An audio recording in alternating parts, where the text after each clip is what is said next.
ভালো ডাক্তার ছাড়া যেরকম বেবি বাঁচে না, ভালো নার্স ছাড়া যেরকম বেবি বাঁচে না, তেমন নেটওয়ার্কেও ভালো লিডার ছাড়া, ভালো নার্স ছাড়া, যে আপনাকে লালন পালন করবে সবসময়, যার সঙ্গে আপনি হাত ধরে এসছেন তিনি নার্স, এবং ডাক্তার হলো আপার লাইন, তারও উপরে, এরা যদি ভালো না হয় তাহলে বিভিন্ন র্যাঙ্কে বিভিন্নজন হারিয়ে যায়।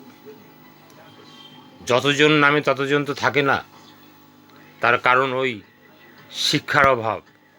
যদি সঠিক শিক্ষায় শিক্ষিত না হয়ে কোনো লিডার তৈরি হয়, সে তার সন্তানদের, ছাত্রদের টিচার হিসাবে এগিয়ে নিতে পারে না, তাই বিভিন্ন র্যাঙ্কে বিভিন্নজন ফেল করে, হারিয়ে যায় এবং কোম্পানির বদনাম হয়, ওই কোম্পানি ভালো না।